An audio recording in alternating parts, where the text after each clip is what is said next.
Can I call it the German Grand Prix, or do I have to call it the Eiffel Grand Prix? Eiffel. Eiffel Grand Prix. That's what it is. Not the German Grand Coasted Prix. around the Eiffel Tower, isn't it? Wait, what?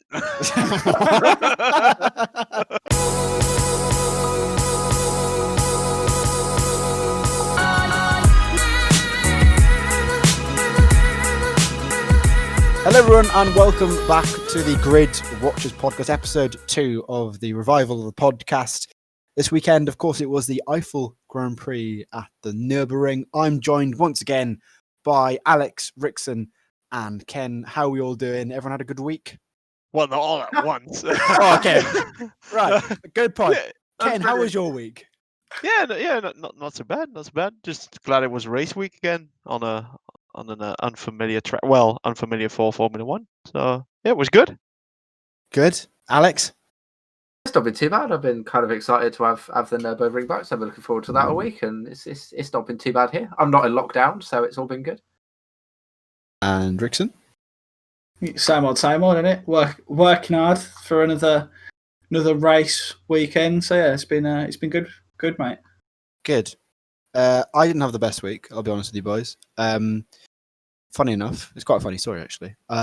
So I was off on Friday, so I stayed up late to play FIFA because it was out on Friday, and the room I'm in is just like we used to call it the playroom because that's where all the toys were in the house when we were kids.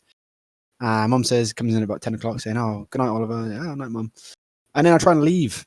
She shuts the door. I try and leave the room at about 12:30, and I go to open the door, and the doorknob falls off the door. So I thought you were taking a different route with this. Then I was like, "Is this good? Is this fine to talk about?" You said playroom, and I didn't know where that was going. No, yeah. So I'm there now. I'm stuck. I can't physically open the door. So I'm like, right. There's no sofas. There's nothing. There's nothing to lie on in that room. There's a bean bag. And that's all that's in that room because we're redecorating it. So I thought, right, it's 12:30, 1 o'clock in the morning. I can't exactly ring my parents or ring the landline to get them to come down because they got. Can you come open the playroom? Can you please? So I end up just sleeping on the bare wooden floor, with a beanbag as my pillow. So dear. Friday night wasn't. Thursday night wasn't the best. Luckily, I had the day off, so I went back to bed for the rest of the day. But apart from that, it's been good. So yeah, are we all drinking tonight, or are we on soft drinks? Oh no, having a beer. You got a beer, Alex? What have you got? Having a beer. I got a Tango. I ordered a KFC, and they don't deliver beer with your KFC, so I've only got a Tango because I've only had it recently. Oh. I know. Rickson, I'd hope you're drinking, but it's a Sunday night, so I can't imagine. It's a Sunday night. I've got work tomorrow, so I'm drinking a mixture of air and water. It's lovely. Ooh, air, but there's air in water. There's also water in air. You know what I mean? Oh, took me there. Oh. What is wow, this? wow. Welcome to the. Anyway, tune in next week for more scientific facts by Richard. We're literally the worst four people to talk about science to, especially me. Jesus Christ. Ollie's locked himself in a room, and Rick's just gone deep on water. I don't quite know. Yeah, it's a philosophy podcast, not an F1 podcast. God. I'm drinking Stella, or as Rickson calls it, wife beater, which I think you everyone stop calls calling it that. Everybody calls it that. Everyone. Well, if you stop beating your wife, then we wouldn't keep calling it. Yeah, you need to stop this, man. It's not cool. Seriously. We were playing Xbox the other night, and I swear I could hear somebody shouting. I couldn't quite make it out, but I'm pretty certain it was coming from Ollie's mic. Very questionable. It's his mum trying to get out the playroom.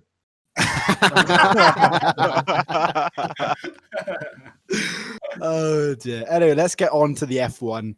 Of course, Lewis Hamilton won today to match Michael Schumacher's record. So we're going to head to Rickson, of course, first, being the Mercedes fan on this podcast.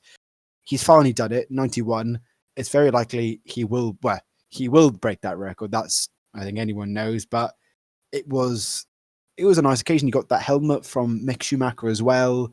A good way to sort of celebrate hitting that record as well. But from a race point of view, it was a first battle at the start, but that was about it for Hamilton. He was cruising away. Yeah, and I mean, I know Bottas gets a lot of, people say a lot of bad things about him, and I think today really backed most of those comments up. I mean, he after turn one, I was thinking, okay, he's fought back here. He doesn't even usually do that. He's fought back. He's back in the lead, and then all of a sudden, I was watching it on Sky, and the next thing you see is just Hamilton's just cruised past Bottas. No idea why.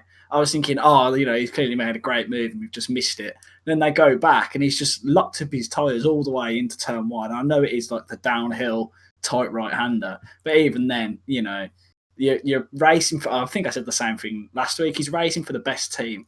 You can't be doing that, especially if you want to and say you're challenging for a title. But no, I think for Hamilton to tie Schumi's record, I think a lot of people, especially me, because I didn't really watch the racing much back then when Schumi was winning, because there was nobody in my family who really watched the sport.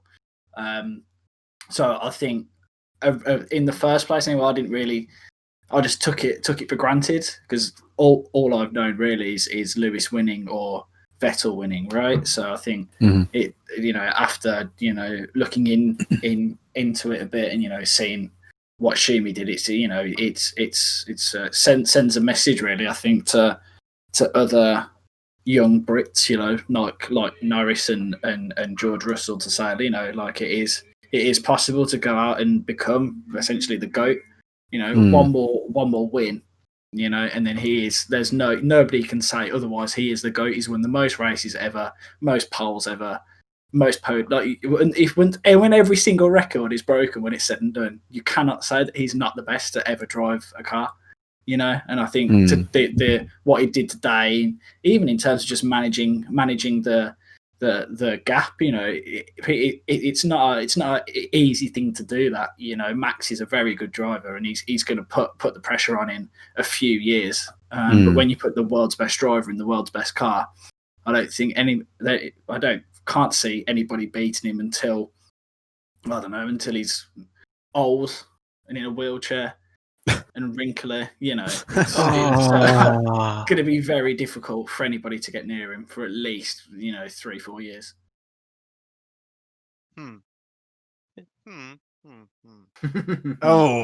Ken doesn't like that. Max has beat him in a couple of races, but Max won't win a championship while Lewis is still racing. He has to wait for Lewis to retire. Yeah, I know. And I think that's the same for drivers. All of those drivers now that are like Danny Rick, like Perez, like Norris, all of those guys are going to have to wait 5 years minimum before they even get a sniff at a championship. Just because I don't think in the next 5 years we're going to see anyone even attempt or get close to breaking all the records that Hamilton did. Well, no, I'm saying just winning a championship in general, because I think Max is, as soon as Lewis calls it a day, you're going to have Max that's going to dominate. Hoping anyway that Max gets a good car. Let's hope Red Bull can give him a really good car, or he gets snatched up by a different team. Yeah, or he goes to Merc, right? But well, no, go ahead, mate. I just think, just last thing on Lewis, 91 wins in general is stupid, right? Yeah, you should never let somebody get so good that they win every single race for nearly every single year that they've been in the sport. So no, I think what he's done is, like I said, is set the mark now for future. Whether that's Max or someone else, it's saying that now this is the new record, which is just crazy. I did see Schumi drive back in the day, and I can feel an old person joke coming now. But I actually don't need to wait. It isn't even that long ago. I'm just saying that's how. I only started watching the sport properly in about 2009, probably. Yeah, like week in, week out. That's what you mean. Yeah. But I grew up with like, well, I was a kid, obviously not watching every race, but I grew up with likes of Coulthard, Mika Häkkinen, Schumi. I mean, like Schumi, what he was a god, and seeing his record beaten or broken, sorry. On one side, you're like, oh, because that was one of the. Well, it sounds sad. It's one of the few legacies that he had left. But on the other hand, if one person deserves to break those records, it is Lewis, because I'm not gonna call him a GOAT or anything, but he is on another level. Because he is the GOAT, but Yeah, all right. But if there is one driver on the current grid that even gets close to deserving to break all those records, it's him. And I've seen it on Twitter, a lot of people saying it, and I agree wholeheartedly. How nice it would have been to have Michael actually there, That would have made that moment. Well, it was special now with Mick, obviously, and the special helmet. That was quite a special moment. But if only Michael was there, that would have tied everything together. especially because it was in his Germany. home, literally home race and in everything. his Yeah, hometown. Yeah, you're right. But I think he's gonna go on like he ain't done yet. It's not like he's gonna. So he's probably gonna get another championship this year. It's not like he's gonna say, right, I'm gonna correct 7. Take care, bye bye. He's gonna keep going. They're gonna have to drag him out of that car at one day, or at one point. He's got so much more to give. He's not like even close to retiring. he's 34, I think, isn't he? 34, 35? Should know this, shouldn't we? God knows, we man. should know this. I think he's He's 34. been F1. This is his 14th season, Jeez. and I think he was 21. He's 35. 35. Oh wow. Jeez. He'll be So- 36 in January. He's easily got So 5 years left. You've got to think 5 years, yeah. He's got 2 championship years in him, I think, potentially, maybe 3. Before and Merck then turn around and 5. get rid of Bottas and put Russell in that car, and then I feel like that's lights out. I mean, I can't see Hamilton in 2 or 3 years calling racing quits. Maybe not. Maybe not in F1 nor with Mercedes, but he's such a racer at heart. I can't see him calling it quits in 2 years and just be like, right, I'm gonna go do something else now. Bye bye. Yeah. I wonder whether he'd actually go to a different motorsport or would he quit entirely? I think he quit. I think he's done. He's got his fashion and stuff. I just think as soon as he's not winning, he'll call it a day. Yeah. And with Tommy, what is it? Tommy Hilfiger. Hilfiger. He's a global icon. Really. Yeah, he's an icon. Yeah. Yeah. I mean, Yeah, I could see him doing something like Niki Lauda did before he passed away. Like stick around in the paddock and just share all that experience. I don't know, maybe something like that. Because I think a lot of youngsters look up to him. Yeah, stay and work at Merck doing something like that. No chance. I'm telling you, he's the most famous racing driver ever. There's no way he's going to do that. No chance. I'd put a lot of money on him just becoming. He's got so much money. He'll probably just go into fashion, start his own fashion line And music. Similar to Beckham. Do you know what Beckham's done now Oh with God, all these? I can't wait not to buy that clothes. Stuff. He'll just do that because his name will just be a brand. Yeah, there will be enough pull factor, won't it? And then that's fine. Well, I mean, to be fair, even Verstappen is not like as a sporting icon. Verstappen is not even near Hamilton, but even he already has his own clothing line with a G-Star. Jesus, the kid's 23. Oh Jesus! I remember that name. I haven't heard that for ages. Bloody hell. What were you doing at age 23? I wasn't doing that. I mean, I'm only 24 now. Not 23 yet. Oh God! Oh. Well, Ricky, you still got time, mate. Brand deal inbound. Hi, Haas, gone. I'll drive for you. If you could choose which brand you represent, what would you represent? Clothes brand. Oh, clothing. Nike. Yeah, Nike or Puma. Oh, basic. Come on. Go on, then, Alex. What would you go for? Oh, I think I don't know. You're more of like an Asda George. I think. Do you reckon George? George from. Oh no. They do some love. I mean, Primark's up there, surely. Or a Tesco's Basics. Oh dear. Oh, gas. For you, Gap is the one. Why There you Gap? go. You know the old saying. You know what Gap stands for? Oh No, I don't. What does Gap stand for? Yeah, what does GAP stand for, Rickson? I would prefer to not speak. Okay.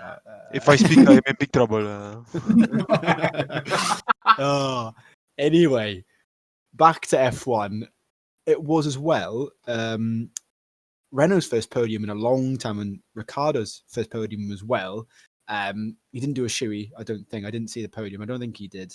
No, No, he can't. He He didn't. can't because his feet have Can't got share COVID. shoes. Oh, cool. Yeah, with COVID, yeah, that's probably not. That's probably not Regardless the of best. how gross it is, COVID is also apparently a thing at the moment.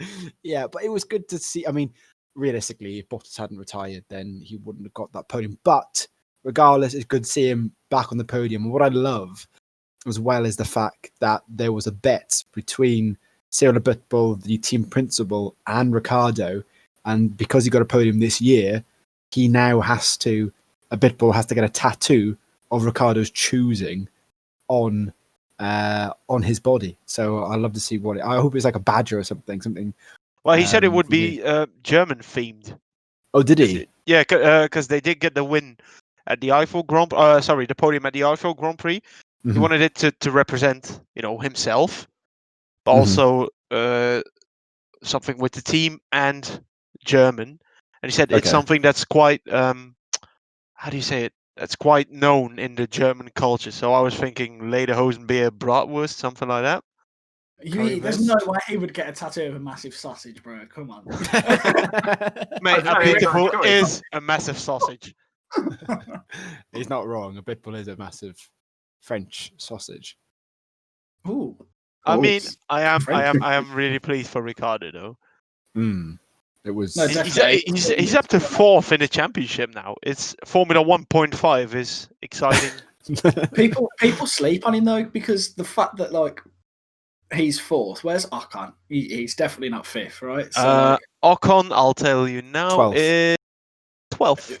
So he's a lot better, and if Max hadn't come along at Red Bull, I wonder where he'd be. Probably 5th, right? But it just makes you think, doesn't it? If he was still there, Yeah. would he be? He'd definitely be doing better than Albon, right? But obviously, Well, the seat next to Verstappen might be available next week. I think Yeah. Gasly's going to get it again. Do we think? Gasly's on another level in AlphaTauri. Just leave him there. He's comfortable there. He's doing bits in that car. He's fine. He's doing good. Nico. You realise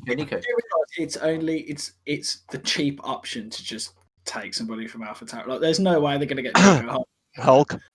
It's just not going to happen Checo. because he's expensive. Checo, he's expensive. It won't happen. But Checo brings in a lot of money and a lot of sponsors. Yeah. Although fairness, Red Bull don't really seem to care about that.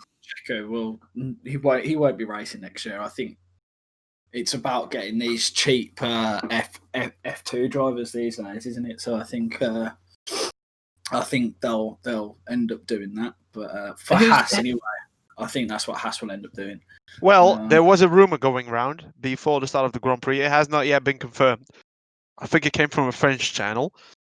So it was a lie then. Wait, I messaged you guys. I can't remember. Hold on. You did, didn't you? Yeah. Was it Nikita something? Mazepin. Yeah, Mazepin. Mazepin and it was Mazepin and It was Checo and Mazepin to Haas. Really? What yeah, you Checo said. Mazepin. Yeah, That sounds like a lot of money that Haas don't have. Yes. Well, But then- Checo brings a ton of money in, and then Mazepin's. Where's he from? Russia. Nikita Mazepin. Oh, He's yeah, Russian. yeah. Well, there we go. He's probably supported by an It's oligarch. basically dollars. Yeah, and Haas need dollars because their program Yep. is going down the hill because, of course, they're not doing well. I mean, Grosjean got his first point of the season this weekend, so it shows how bad Haas are, as well as Alfa Romeo. Giovinazzi got his first podium of the season as well. Podium points. Yeah. He's not getting on the podium anytime soon. Okay, so what? Because of course, Hülkenberg came back to replace Stroll because he was ill.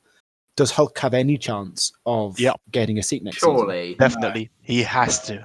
Did you Where just say would he no, go, Jack? He hasn't, because for one, I can almost guarantee that they're going to want somebody that's younger. Even though, yes, he is a very good driver, it's all about the money. He's going to be too expensive for the teams that have seats left to get. Right, Red Bull will just get somebody else to go in the AlphaTauri, and they'll promote Gasly into Red Bull. I'm telling you, this is because it's the money. It's the money aspect of it. If Hulk gets a drive and it's with, because if you look at the top end teams that he'll want to go to, he won't want to drive for a, for like I don't know, like an Alpha or whatever. He'll want to drive for one of the top 5 teams, right? He'll want to have a chance at getting podiums, and all of the seats that are remaining now, you can't really, apart from that one suspect Red Bull seat, which he won't get. There's no way he can join one of those other teams and get a podium without it being fucking complete mad luck. So I think if he gets a seat, it will be one of the lower down ones. But I'd put good money on him not being able to grab a seat. Right. Once this lockdown is over, yeah. I'll put 20p on it, Ken. No, what? No. Beers on me. Literally, beers on me. First round of beers is on me. I'm calling it Hulkenberg to Red Bull next season. It's not. All right then. All right, triple it. Three rounds. Kenny won't be joining Red Bull. I'm telling you. I'm sorry, 3 rounds. I thought I said 1, but I'm not made of money. I'm saying triple it, and we'll do 3. I'm that confident he won't join Red Bull. I'm telling you. So what you're telling us here, Jack, right now on this podcast, it's definitely going out, is that if Hulkenberg joins Red Bull, you will buy 3 rounds for everyone. Yeah. All right, Ken. Okay. Thank you. That's clear. Yeah, because he won't. So what they'll do is the same thing they've always done, which is get somebody either from their junior program or from AlphaTauri. That's what I'm telling you, because that's all they've ever done, and that's all they'll ever do. But it's the last year with the current regulations. Don't you think they'll go out on a limb and just? It'll be the exact same way. I'm telling you. Well, I think we'll have to wait and see. The moment Helmut Marko says, no, Albon's seat is safe, we're not looking anywhere else, then someone else is going to be confirmed in the next week. Every time Marko says, no, Gasly's seat is fine, he was gone within 4 days. It won't be Hulkenberg. It won't be. There's zero chance that it's going to be Hulkenberg. Ooh, I like the confidence. Well, the thing is, he comes in as a sub and he does great. Granted, he's in a very, very fast car, right? So he's expected to do well, even though he's coming as a sub. It's almost like it doesn't matter. Like, he could be shit and it's okay because he's a sub, right? Yeah, but he hasn't been. He's been so good. No. What I'm saying is, there's nobody's. It doesn't matter whether he does really well or really bad because he's coming as a sub, like the day, and he had no practice, right? Like 2 days prior. So it doesn't matter how well he does. Whereas when you put him in a team like Red Bull, he's never got a podium. He's going to have to get on the podium every single week, right? Or at least get close. He's just one, the money. 2, the way that Red Bull program works is they never really go for somebody that's outside of the Red Bull program. It won't happen because it hasn't really worked out for them in the past 2 years, though, has it? I mean, their second driver is currently 7th in the standings. Due to how that program is run, right? It will never happen. I'm telling you. And just in general, the way that the driver, the way that you get a seat in F1 these days is you win a championship in one of the lower, like F2, right? Then there's only maybe not even a handful. There's half a handful of drivers that actually do well. George Russell, right? He's stuck in Williams. He'll be stuck there for a couple more years, I imagine, until Bottas decides that there's no way he's ever going to best Lewis, right? Then he might get that Merc seat. But by the time that happens, like you've said, Ken, the regs are going to change, so it's all going to be different. But I think that just because the regs change doesn't mean that the Red Bull driver program is going to change. That's going to stay the exact same. Well, we're going to have to wait and see, aren't we? Yeah. I look forward to... I will take that silence as shaked heads, so thanks, guys. Cheers. Definitely can. I look forward to seeing 9 beers and 3 waters on the table once we meet up. The water for Alex, just to clarify for anybody who doesn't know, Alex doesn't drink. No, wait. No, it's not I don't drink. I just don't drink to the point I get S-faced. So you're boring. Yeah, got you. Yeah. Yeah. Well, yeah, I like the way you didn't swear then, S-faced. Okay. Yeah. PG Oh, for the kids. I said that earlier, didn't I? Oh, sorry, guys. So we've lost our monetization now. We're not making any money on this podcast. From like the 10 viewers, yeah, sound. It'll be 12 this week, I can guarantee it. Anyway, Oh dear. 2 weeks' time, we've got a brand new track. We're going to the Algarve, where many British tourists go on holiday. I've been there a few years ago. It's a lovely place, but we're not going for the holiday. We're going to see the track. I can't remember last time we had a Portuguese Grand Prix, a long time ago. So it's good. For anyone who doesn't know, if you go back on Top Gear, where they tested, and the Grand Tour, where they tested the LaFerrari, the McLaren P1, and the Oh, was that Porsche 918? Portimao? Yeah. Oh wow. So it's that track. So it's a very good track. It's on a few racing games, but new track.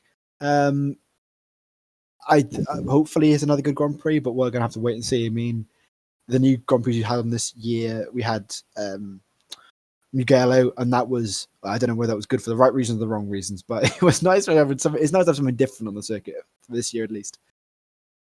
I should just to make you guys feel old again. I wasn't born the last time that they raced there. What year was it? 96 was the last time they raced there. What date? I don't actually know. Hold on, let me see. Because I imagine I wasn't born either, so I'm going to fit in that nice little bracket with you, Jack, and make them feel old. God. Okay. Well, yeah. It was a it was a Estoril, or however you say it. I've just got up. It doesn't give me the date, so I can't give you the date. But okay, but I imagine the fact it's later than April. It was listed in the 1998 race list, but it was cancelled because the upgrading work was not finished in time for the race. So technically, it could have been hosted in 1998, but it wasn't. So for everybody for everyone in 96 that watched it and had a great time when I was just a thought. Wait, are you still on about Portimao? No. Oh, I was like, how? I'm just talking. Yeah, I was like, how is that possible? Because Portimao wasn't constructed till 2008. I was like, what is he on about? No. I know, but excited for a new Grand Prix, Ken. I mean, it's the first time you've seen Portugal in a long time because you're old. So, I mean, come on. But now that you mentioned it about the with the Top Gear segment with the free hypercars, now I do remember the track, and I think it might be a spicy one because I really like the layout. And so far, all the tracks that they've added due to COVID-19 have been good. Like you said, Mugello maybe not for all the right reasons. No, but other than that, it looks really similar to Spain. It does, doesn't it? Yeah, it looks really similar. It just looks like it flows maybe better than the Spanish. Well, there's a lot of hairpin-like corners, or really heavy braking zones, at least. I think it will be good. I think it's the same with all of the new tracks that they've been racing at. I think it adds another chance. Hopefully better racing, or we could have a race like we did a couple of weeks ago where it's just pure carnage, which is fine for me. I don't care. At least it's a change of scenery. Yeah, that's true. We end up with the same tracks every year, and the teams go, yeah, this is all the data from last year. It's exactly the same race, and it's so boring. It's so nice to freshen up. We've got coming up. We've got Portimao, Imola, Istanbul. Yeah. Then we've got Turkey, and then we've got Bahrain 2 times. Turkey. Turkey. So we've got 1, 2, 3, 4, 5, 6 races remaining. That's not a lot. No, it's not many left, but half of them are at tracks So if you go Portimao, Imola, Turkey, and then the second Bahrain, you've got 4 races there that we either haven't done in a while or have never done before. How exciting is that? The potential of absolute carnage. Exactly. How exciting is that as an F1 fan? So And we didn't get France this year. I mean, that's always a bonus. Bonus. Oh God, I hate France. Sorry, not the country, just the race. No. I didn't know if you were going to start sprouting some propaganda. I think you Then. say the Vote people. for I hate the French. I'm pretty sure if you get rid of all the stupid lines, it might be a nice flowing track. But it's just I can't watch it for 2 hours straight. It gives me a massive headache. Yeah, he's not wrong. I mean, It's the old age, Ken. Glasses on. in fairness, there are some Mandy Court is a very good circuit, and of course Le Mans is another good circuit. And F1 did race at Le Mans, the Bugatti circuit, a few years ago, ages ago, when Ken was born. So it's, I mean, is that pre or post war? I think it's just post. Just Even be during. It could even be during. I'm not quite sure on the dates. Oh, dear. Ken leaves the chat. For anyone who doesn't know, Ken is 46. So 46 for fuck's sake. He's 47 in a couple of weeks. I'm not even 30 yet. Ken's 29. So.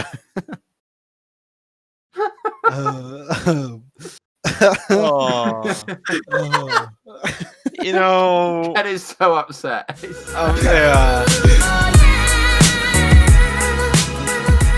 So to the news outside of the race weekend, we'll start with you, Alex, because you've got a tasty story for us. I do have a tasty story. So what I wanted to talk about, it was pitch the scene. It's the FIA Karting World Championship final race. It's an important race. Need to win it. Some very high profile drivers now have won this and sort of gone through the ranks using this series and event. So you think you need to be ultra professional, show yourself in a really good light. Throwing part of your car at another driver probably isn't the best way to do that. However, 23-year-old Luca Corberri decided that this was a very good idea. And so he was, partaking in the, World Championship karting event final, side by side with another driver. Paolo, I'm not going to try and pronounce his last name because I will butcher it. And they had it coming together, and Luca was sort of forced out of the race. It happens. It's racing. What he decided to do next was, while lifting his car out of the barrier, took the front part of his bumper off, stood next to the end of the track, and threw it at his competitor. Not a great move. What the fuck? However, Madness. This story doesn't end there. Race ends, everyone's back in sort of effectively karting Parc Ferme. And I think you're going to play a clip of exactly what happens next, Ollie.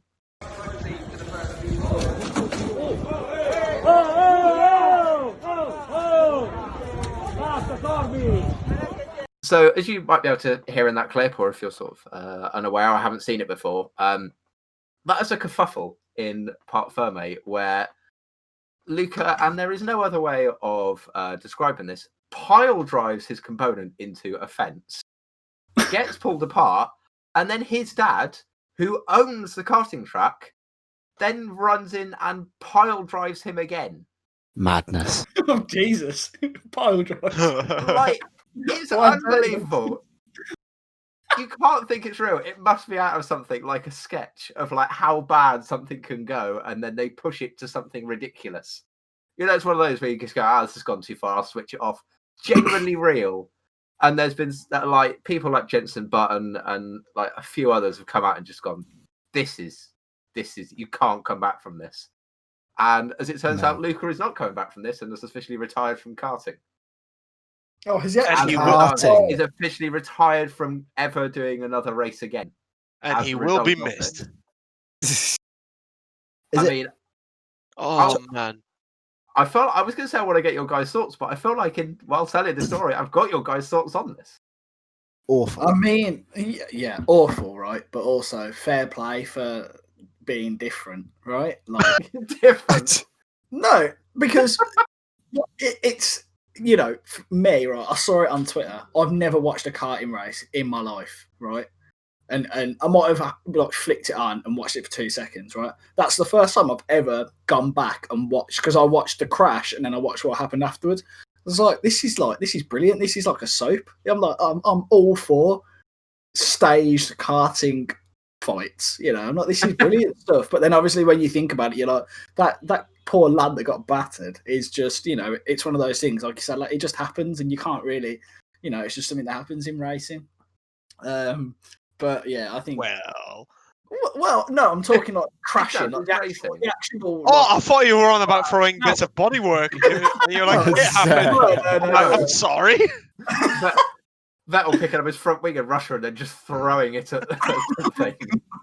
But I think it's there's a different way to go about venting your anger than picking up your front bumper and launching it at somebody driving past. It's insane. When I first saw that clip on Twitter, when it was being massively shared, I thought, this has to be an amateur class, bring your own kart event, something like that. And then I started seeing it, and big Formula One drivers retweeting it. I was like, wait, this isn't an amateur event, is it? And then, like you said, Cause, then the dad shows up, and you find out he's the owner of the track, and you're just like, this can't be real, can it? It's just, I mean, I get what Rickson says, like, crashes happen, but there are different degrees as to how to respond to them. Can you imagine in F1? It would be. They could never ever show up in the paddock again. No, you'd get banned, wouldn't you? It's shocking. It is shocking. The closest we got was Max punching, or shoving Ocon. Yeah. And the backlash he received for that was already quite big. Imagine him throwing, I don't know, his helmet or something, or his steering wheel.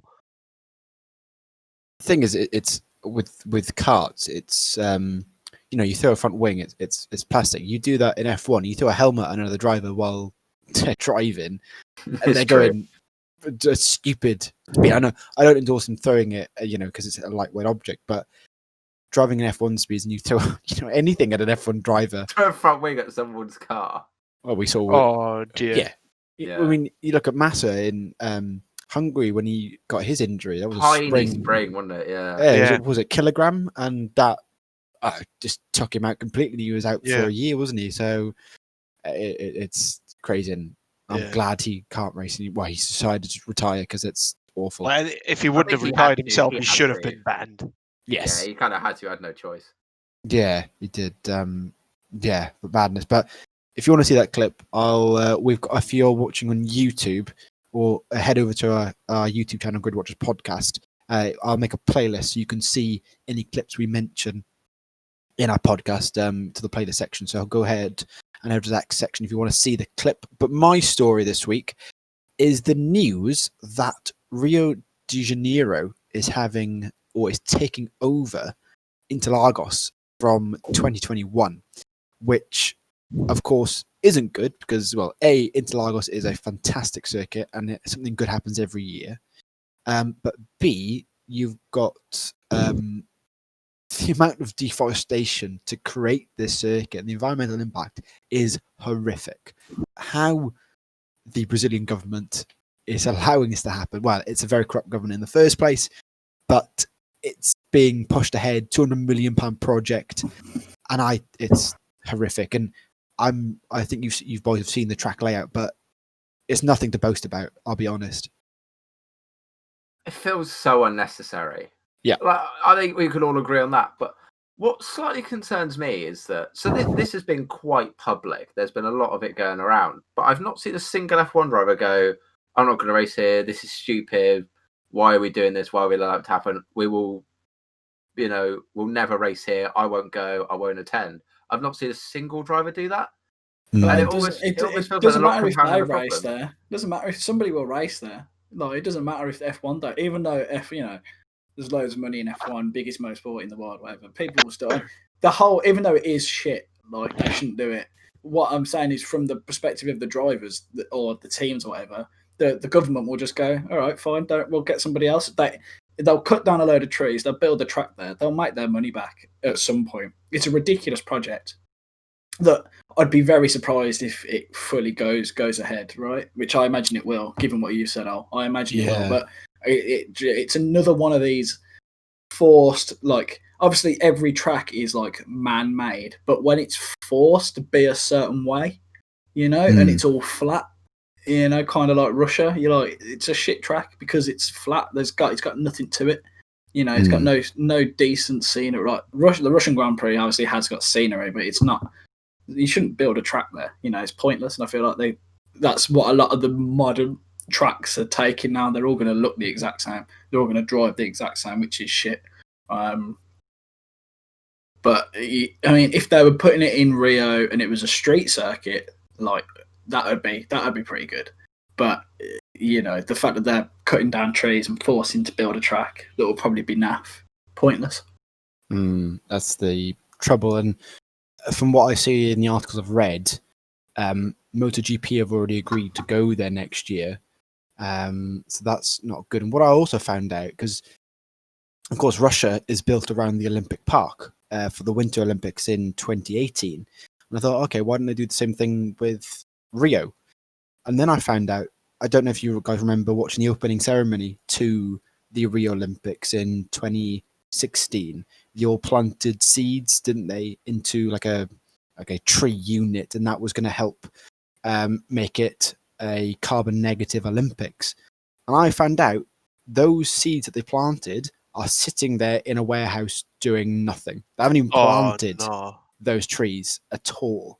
And I think that lie in itself is horrific. And the Amazon is going down quicker than Albon's career at the moment. Oh, nice. See what I did there? See what I did? So it's. I hope to God something comes in the way and stops it, because it's not good. And like Rickson said, it's another flat circuit that's not going to add anything to F1. But Liberty Media seem to be buying into this idea, and unfortunately, I'm hoping with Domenicali coming in, he'll stop it. But who knows, really, with the politics in F1. But anyway, Ken, you've got our last story in our news section. Yeah, two tiny ones. One is so Saturday F1 quali. Yeah, it's not F1 related, but it is. So Saturday Bottas got quali, but Saturday the date was October 10th. And what day is October 10th? I'm asking you. 21 days before Halloween. Oh, good. That is the correct answer. Good one, Dad. But actually, October 10th is good, no. Quick maths. Just keep in mind, Bottas got pole. Oh, is it Porridge Day? It's World Porridge Day. Yeah. World Porridge Day is October 10th. So never forget it again. Literally Bottas' birthday, isn't it? Yeah, it is, yeah. It was actually. No, obviously. I didn't know it was also that as well. I can't believe it. Craig is shaking his head. He's like, oh, honestly, Alex. And second, the short story is DTM was racing at Zolder today, the second iconic track at Belgium. So you got Spa, you got Zolder, and there was DTM there. And well, I just watched all the highlights, and apart from it being, well, I don't know. DTM is basically like, I want to pass you now, but I'm not going to wait for the correct opportunity. I'm just going to nudge you. So there was like bits of bodywork flying everywhere. And we've got a Dutch driver, Robin Freins, who's currently third in the championship and who was on for another podium finish, came into the pits. And the way the pit lane is set up at Zolder, it's actually quite narrow, a bit, with like barriers on either side, obviously. But the moment you leave the pit lane and the pit limiter is turned off, then it's a sharp left turn. But obviously, new tyres, cold tyres, no tyre blankets, as in Formula 1. So he left the pit lane, turned off the pit limiter, turned left, and the car said, no, I think I'm going to go straight now. So from the helicopter view, you can see him, a podium contender coming out of the pits, just going straight and ploughing into the barriers.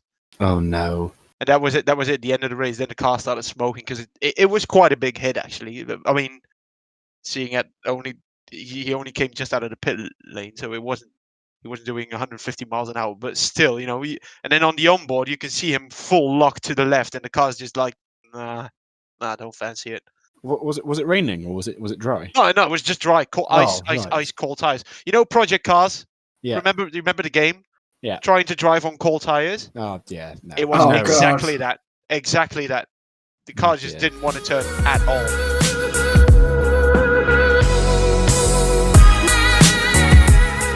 So, as you guys all know, last week Ken did a section on two truths and a lie, or two lies and a truth? 2 lies and 1 truth. Perfect, because that's what I've done. I just wanted to check.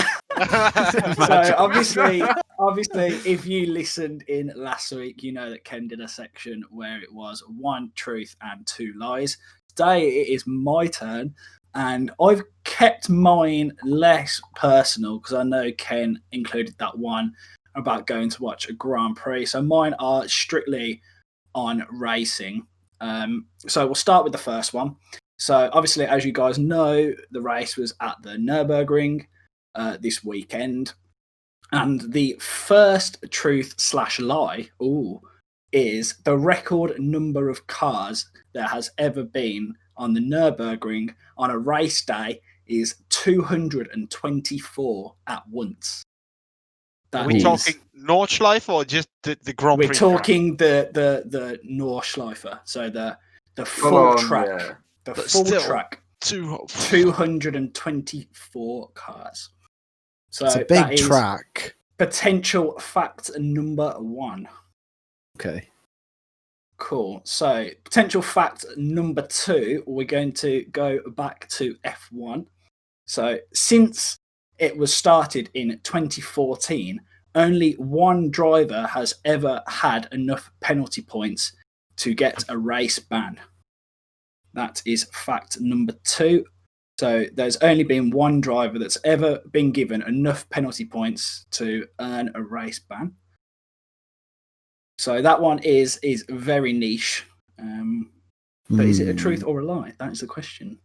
And the final potential fact is Max Verstappen has had only 24 retirements in every single race he's taken part of, with 10 of them coming from crashes with other drivers. In F1 or outside of F1? F1. Oh, F1, okay. So in every single race that he's taken part in, he's only retired 24 times, and 10 of those were him or somebody else hitting him. So you've got the record number of cars at the Nürburgring is 224 at once. There's only ever been one driver that's received a race ban from having too many penalty points, or Max Verstappen has had 24 retirements since he has raced, 10 of them coming from either him hitting a car or somebody hitting him. So, Ali, start with you, mate. Which one out of those 3 do you think is the truth? So, the first one regarding the Nürburgring, I do remember seeing quite a high stat with the amount of cars on circuit, and it is high. Whether it's 200 plus 200, I don't know. Second one, I think it might be Grosjean, the man who's been banned for a race because of that incident in Spa that almost took Alonso's head off. And the third, with Max Verstappen and his retirements, I don't think it's that high. So I'm going to go with the first one, the Nürburgring, with the amount of cars on circuit. Cool. Alex? So, Nürburgring one. I feel like the Nürburgring one's higher. I feel like it's, 14, 15 miles a track? I feel like it could be plus 300. I feel like it's more. Number 2 with the driver penalty points. Grosjean's definitely got one. Grosjean's definitely been done for that. I'm trying to work out if there's a second driver that's done it. And then, what was the third one again? Why have I forgotten the third? What's the third one again? Verstappen's retirement. Yeah. Max has only had 24 since he's been racing, with 10 of them coming from either him hitting a driver or somebody hitting him. I don't think he's had that many retirements from hitting drivers. I mean, he's hit plenty of drivers, but I don't think he's retired from them. So I'm going to go, is it plenty of drivers? So I'm going to go for Grosjean is the only driver to be have a race ban for penalty points. Ooh, okay, different answers. Okay. And Ken? Well, first I was like, nah, not a single driver has ever had a race ban. And then Ollie mentioned Grosjean, I was like, oh yeah. Verstappen's DNFs. Well, me and my boss recently worked out all his not all his DNFs, but that unlucky season with the RB13, and there were 8 when he crashed. Yeah, got you. There were 8 retirements that season. I don't know. How do I do maths? Look at this. It sounds a lot, but no. My man is not. No. I'm gonna go with the first one. I know, because Nürburgring. Yeah, because if it's a multi-class event, there's gotta be so many cars on. Yeah, I'm gonna go with the first one. Okay, so we've got Ken and Ollie going for the Nürburgring, and Alex going for the penalty points. Well, I'll start with the lie that nobody picked. So Max has had 24 retirements since he's been racing in F1, but it's actually 6 times as he either crashed into somebody or somebody's crashed into him. So as much as I would have liked it to be 10, I'll be honest, it's actually only 6, and half of those were in, as you said, Ken, that literally when he first got the move to Red Bull. Yeah, 3. Half of them came from that single season. So now we're down. Obviously, we've split it 2 and 1. So the next lie is that 0 drivers have ever had a race ban from having too many penalty points. Grosjean has never actually had a race ban for penalty points. Was it just for a single incident? So it's Grosjean and Hamilton are the drivers that have come closest to receiving a race ban. Obviously, Hamilton this year in Russia and Grosjean in 2014. So it's actually 1-0 drivers, not 1. Okay. So Grosjean came very, very close. Apparently, he was 2 points away, and we know that Lewis was 2 points away. 2 as well. Yeah, this year. So. So obviously the truth, so well done to Ollie and Kent, the truth is that the record number of cars on the Nürburgring on a race day is set at 224. It's still a lot. It was the 24-hour endurance race. And he said that the fact that I saw is there was 75 cars in the same sector at one point during the race. When they'd... From what I read, I haven't got it in my notes, but from what I read, when it went from wet to dry, everybody pitted. Just full. Okay. Which led to 75 cars being in the first sector. Wow. That's amazing. Jeez. Hey, you finally got a point. So who got it right last week? I got it right last week. I think Corsa got it right, yeah. Okay, with so Max being left at a petrol station. Like, oh yes, that's the one. Yeah. Okay, so we've got 1 bar Rickson. As always.